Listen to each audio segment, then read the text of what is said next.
Welcome back everyone. Hi, if you're new, my name is Tori and today it's just going to be a casual evening chat about some of the science fiction series that I'm going to be prioritizing in 2022. So if you have been watching my videos for any length of time, you probably have already noticed that I am terrible.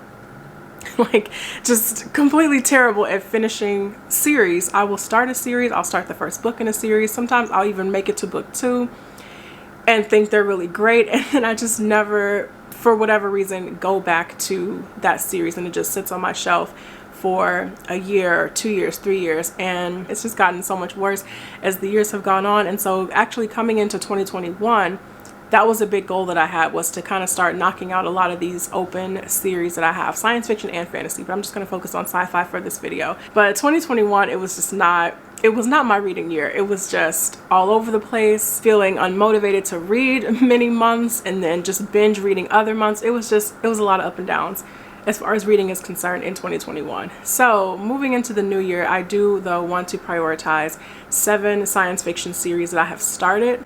Some of them I am 2 books in, 3 books in now, and I want to get them off of my TBR. So that is the goal for 2022, really the only goal that I have for 2022, and that's really about it. So bear with me as we go through all of these. I'm not going to be going into like full-blown plot details and synopsis and everything like that of these books. I'm just gonna share with you what these books are, and hopefully this time next year we'll see some improvement with these open series. It's not all terrible though. I did recently wrap up a YA science fiction trilogy that I had been reading for 2 years. It took me 2 years to read 3 books in a series. Like, that's terrible. But it was This Mortal Coil by Emily Suveda, and I'm going to talk more about the final book in an upcoming recent reads video.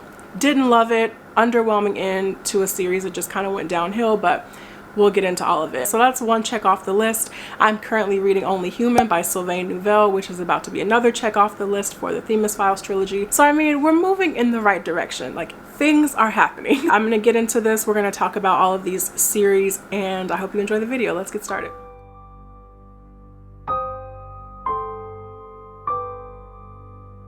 And I forgot to mention at the beginning of the video, I'm not gonna be talking about series that are ongoing. So I'm still reading the Skyward series by Brandon Sanderson, but he's still writing them, so that doesn't count. So let's just get the big one out of the way first, which is none other than The Expanse by James S. A. Corey, and I am currently on book 3, Abaddon's Gate. And this series, the 9th book, either just came out or it's gonna come out in a week or something like that, but that is the 9th and final book, and this series is just massive. And when it comes to The Expanse, I want my reading experience to still, I want it to be as strong as it was when I read Leviathan Wakes. I loved Leviathan Wakes. It is one of my favorite science fiction books. It's one of my favorite starts to a series. I loved it. But then I read Caliban's War, and I enjoyed Caliban's War, but I didn't love it by any means, and definitely didn't love it anywhere near as much as I loved Leviathan Wakes. And so I was like, oh, is this series about to go downhill? Am I not going to enjoy it as much? In hindsight though, I think I can kind of see why I didn't enjoy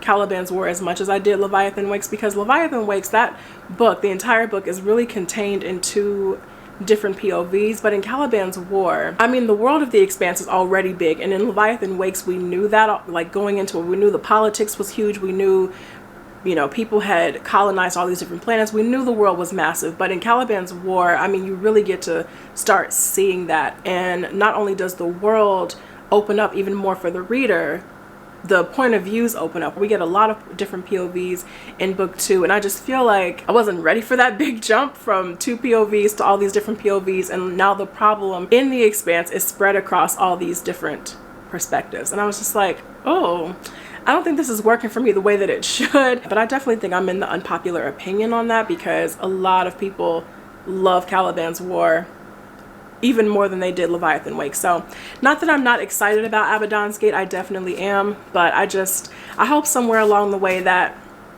magic, I guess, that I felt while reading Leviathan Wakes resurfaces in somewhere along the way. It's a long road ahead reading The Expanse. On book 3, and there's 9 books, and they're all 600 pages and super chunky, so we got some work to do. The next science fiction series I have on my priority list for next year is Planetfall by Emma Newman. I read book 1 last year and really enjoyed it. That was probably like one of the biggest surprises for me in 2020, along with The Light Brigade by Cameron Hurley. I still think about The Light Brigade, like probably way more than I should. That is such an incredible book.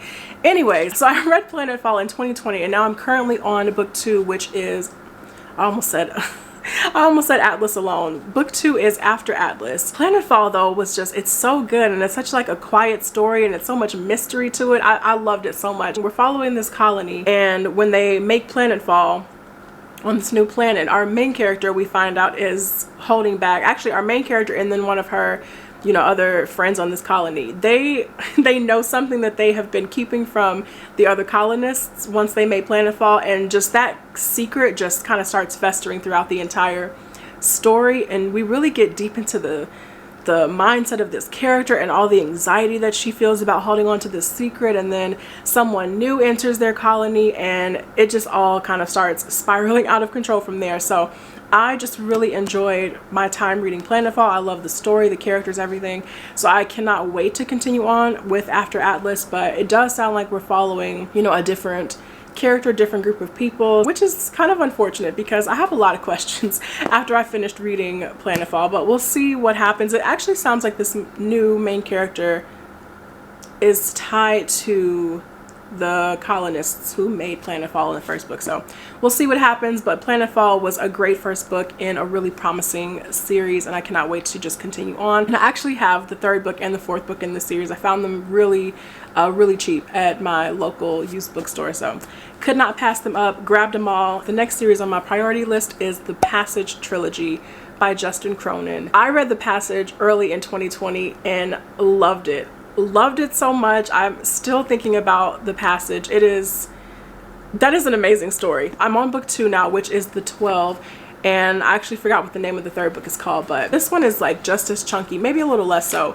than The Passage. And just quick spoiler alert, I am finally starting to watch the TV show The Passage, so there might be a little fun book to movie adaptation on the horizon. Anyway, so yeah, the 12 is definitely very high up on my priority list to continue on with, but I highly recommend The Passage. It is a chunker. Like, you will spend a lot of time with those characters in that world. It's post-apocalyptic, but it's vampires, and it is so good, and I loved it. The next series I want to talk about is also a trilogy, and I want to say I started this trilogy 3 years ago. 4 sounds too aggressive. I think it was about 3 years ago when I read Binti by Nnedi Okorafor. Binti is hands down one of my favorite sci-fi novellas. It was my first introduction to Nnedi Okorafor's work, and I fell in love with everything. Everything to do with Binti. I was like, I'm here for it. And then I read Binti Home.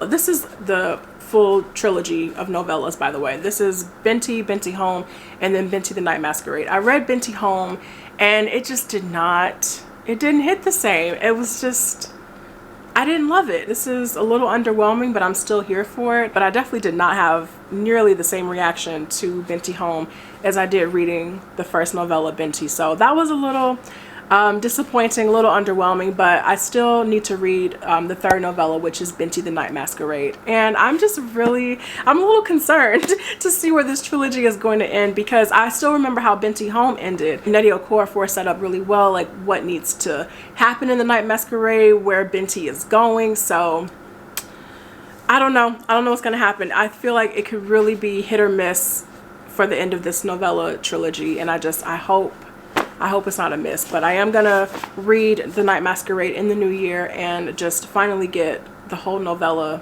series off my TBR. The next, I don't know why I just started that like very conspiratorially. Anyways, the next series I want to talk about, in the same kind of vein as what is my problem, why do I wait so long to read the next book in the series, same problem applies with this series. I read Red Rising years ago. First book in the series, Red Rising. Read it years ago. Didn't love it. Wasn't the biggest fan of it. Wasn't really a fan of Darrow. He was very like Darrow was like very much this like perfect kind of character, and was selected to be the chosen one for, in my eyes at the time, for no reason. And I was just kind of like, okay, like whatever. But then, don't know why, I revisited Red Rising via audiobook a few years ago. And the audiobook just completely changed the entire experience and my feelings toward Red Rising. And I came out of the audiobook like, that was really good. Like, I'm gonna continue on with this series one day. I'm really like excited for it. This is amazing. And I was fine. And that had to be at least like 4 years ago now at this point. That brings us up to this past Thanksgiving weekend when I binge read Golden Sun. I loved it. I loved it. That is one of the strongest sequels, aside from J. Ward, that is one of the strongest sequels I've ever read. Ever. In the first book, Red Rising, we were really confined to that like institute environment with Darrow and all of his House Mars people trying to take over and that sort of thing. At the same time, you still knew that there was this larger world out there. Well, Golden Sun opens up that world to a level I was not anticipating. There is just warfare and all the politics just become so nitty gritty. So now I'm on Morningstar. And I still have books that I want to get through before the end of the year. I have like 4. But now I'm like, I should probably squeeze Morningstar in there somewhere. And that's in the middle of reading Jade Legacy. Like, Jade Legacy is already 800 pages. I'm also in the middle of Empire of Storms by Sarah J. Maas. Like, it is just... it's a lot going on over here, you guys. The next series I want to chat about is one that I started in 2021, just a few months ago actually, and that is the Protectorate trilogy by Megan O'Keefe. And the first book is Velocity Weapon. Velocity Weapon was so good. When I read Leviathan Wakes, that was like my first... was that my first? I think that was like my first like really big... well, it was my first like epic space opera. And I was like, oh, this is great. Like, I'm into it. But Velocity Weapon just kind of amped that up a little bit. And I was like, I love space operas now. Like, space opera is quickly becoming one of my favorite sci-fi subgenres. So I love Velocity Weapon. And book 2 is Chaos Vector. And I cannot wait to see where this picks up. A lot went down at the end of Velocity Weapon, and it's just, we could go anywhere. So yeah, this is definitely high priority for 2022. And I forgot what the third book is called, but if Chaos Vector is good, I'm gonna like push myself to just like go right into book 3. And then finally, the last series I want to chat about is one that has just been on my TBR for a very long time. I started the first book in this series several years ago now at this point, and just haven't made a lick of progress. I've read more books by this author, but just haven't made progress in this series. And that is the Wayfarers series by Becky Chambers. I read The Long Way to a Small Angry Planet and I loved it. Immediately fell in love with Becky Chambers and her kind of like soft sci-fi storytelling, and then obviously fell in love with her novellas, To Be Taught If Fortunate, Psalm for the Wild Bill. So at this point, I'm a Becky Chambers fan. I'm accustomed to her writing. I just kind of fall right into her storytelling, so it's no surprise that I'm already loving A Closed and Common Orbit, which is book 2 in the Wayfarers series. I'm not far in this at all. I think I'm on like page 44. I thought I was farther than that, but already I just don't have really any complaints about this story. Even though we did have a crew in Angry Planet, kind of our central character in that story was this young woman, Rosemary, who was a new addition to the crew. But in A Closed and Common Orbit, we're following the AI from their ship. So we're getting that story, and it's good.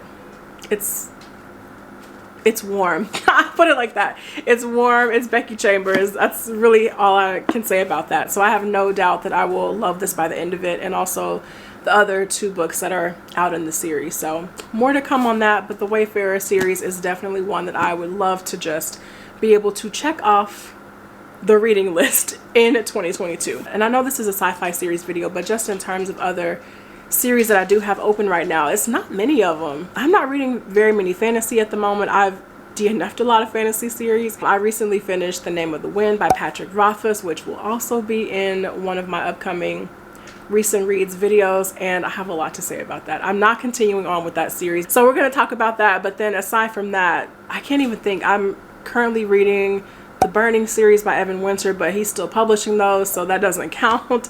I'm also reading the Throne of Glass series. I'm on book 5. That is a series I'm actually kind of annoyed that I'm still reading. So just as far as like reading goals go, I don't think about it that hard. Like, I mean, this is all in good fun. Like, I'm prioritizing the series, but I'm not like like berating myself. Why didn't you finish the series?